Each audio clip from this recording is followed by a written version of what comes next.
আসসালামু আলাইকুম। আবারও চলে আসছি আপনাদের মাঝে নতুন একটা রেসিপি নিয়ে। আজকের রেসিপি হলো ডিম দিয়ে আলু দিয়ে একটা তরকারি তৈরি করে দেখাবো। কিভাবে ডিম দিয়ে আর আলু দিয়ে তরকারিটা তৈরি করতে হয় আপনাদেরকে আজকে আমি দেখাচ্ছি। তাহলে চলুন শুরু করা যাক। এই জায়গায় আমি 5টা বড় বড় আলু নিয়েছি। বড় বড় টুকরো করে আমি কেটেছি। আলুটা ভেজে তরকারিটা আমি তৈরি করব।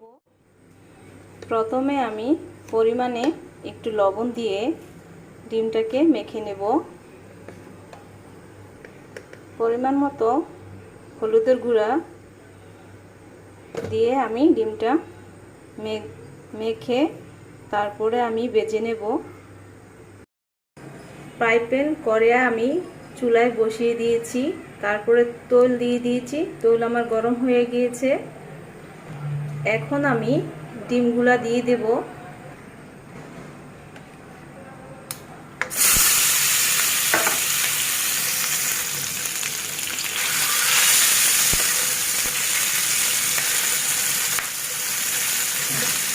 এভাবে ডিমগুলো ভেজে নেব।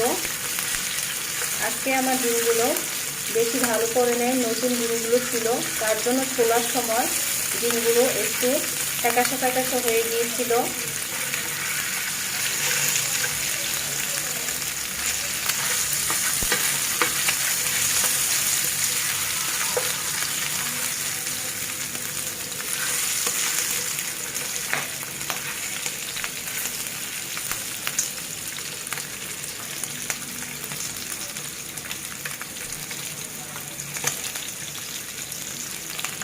বেশি পোড়া পোড়া করে ভাজবো না, মিডিয়াম ভাবে আমি ভেজে নেব।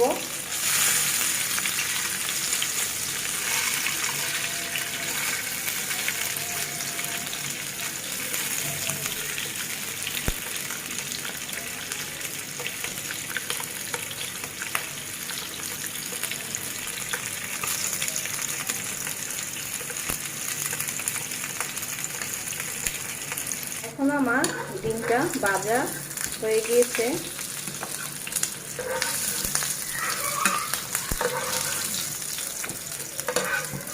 আমি ডিমের যে তেলটা ছিল এর সাথে আরেকটু তেল অ্যাড করব আলুটা ভাজার জন্য।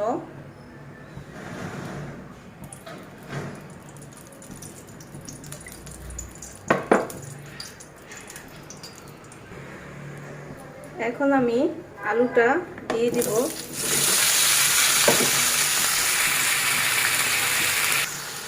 পরিমাণ মতো আমি লবণ দিয়ে দেব।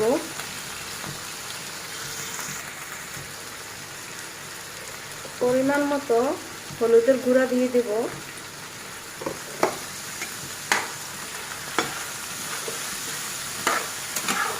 এভাবে ভালোভাবে নাড়তে হবে। চুলার জাল বেশি দেওয়া যাবে না, একদম মিডিয়াম ভাবে জালটা দিয়ে আলুটা এভাবে ভাজতে হবে।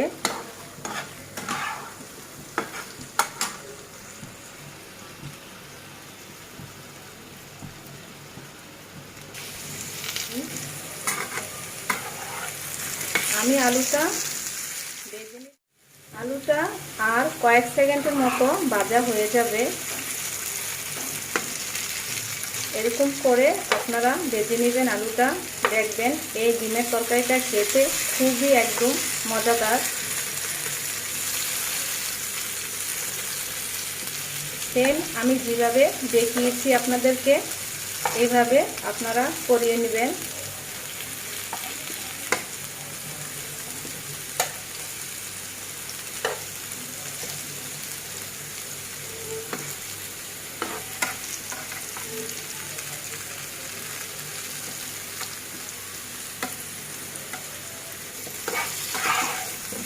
এখন আমার আলুটা ভাজা হয়ে গিয়েছে।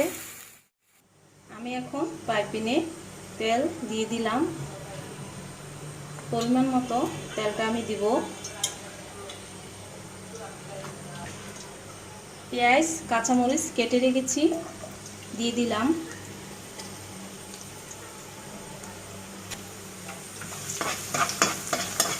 এইভাবে পেঁয়াজটা কয়েক সেকেন্ডের মতো একটু ভেজে নেব।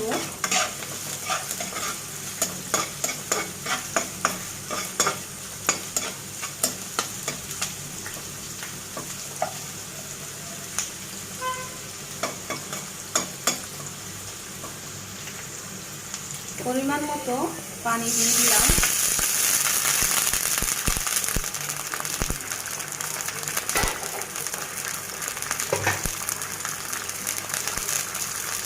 এক চামচের মতো জিরা বাটা দিয়ে দিলাম।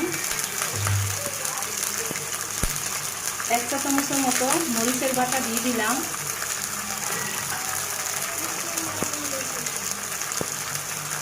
এক চা চামচের মতো রসুন বাটা, এক চা চামচের মতো আদা বাটা। এখন আমি পেঁয়াজ বেটে রেখেছি সেটা দিয়ে দিলাম। পরিমাণ মতো 2টা পেঁয়াজ বেটে রেখেছিলাম। এক চা চামচের মতো হলুদের গুঁড়া, পরিমাণ মতো লবণ দিয়ে দিলাম। আপনারা পরিমাণ মতো লবণ দিয়ে দিন। ধনিয়া গুঁড়া 1 চামচ দিয়ে দিলাম।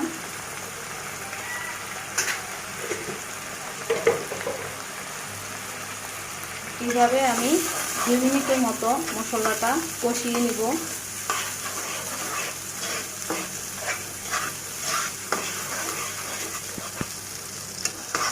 কম জালের মধ্যে মশলাটা আমি এইভাবে কষাবো।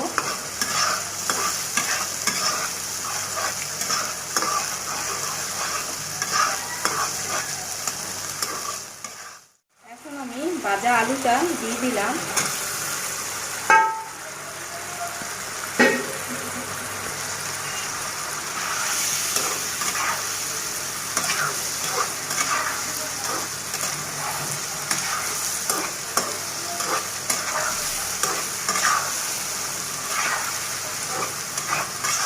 এইভাবে 5 মিনিটের মতো আমি আলুটা আবার সিদ্ধ করে নিব।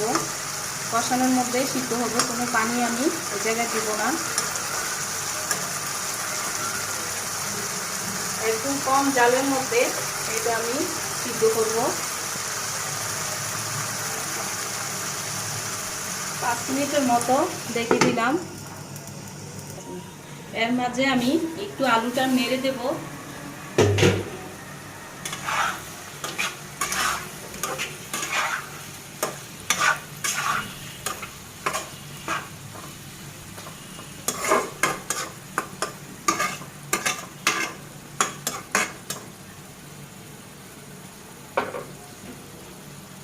আবারও ঢেকে দিলাম। 5 মিনিট আমার হয়ে গিয়েছে। পরিমাণ মতো পানি আমি দিয়ে দেব।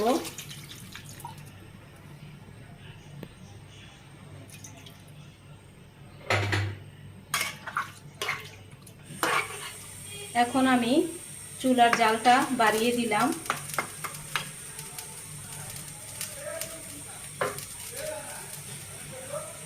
এভাবে ডিমটা আবার দিয়ে দেব।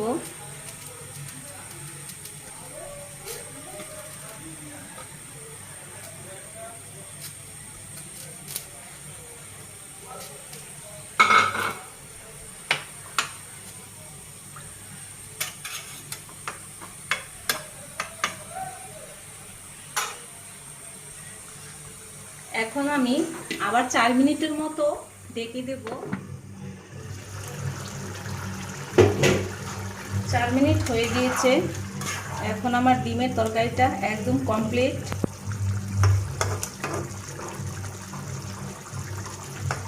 এখন আমি চুলার থেকে নামিয়ে ফেলবো।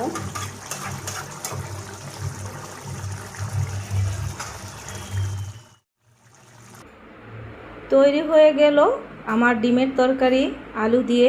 দেখুন কেমন হয়েছে আজকের আমার রেসিপি। আজকের রেসিপিটা যদি আপনারা ভালো লাগে তাহলে লাইক দিয়েন। আজকের রেসিপিটা যদি আপনারা ভালো লাগে তাহলে লাইক, শেয়ার, সাবস্ক্রাইব করে দিয়েন। আজকের মতো এখানেই বিদায় নিচ্ছি। আপনারা ভালো থাকেন। ধন্যবাদ। আল্লাহ হাফেজ।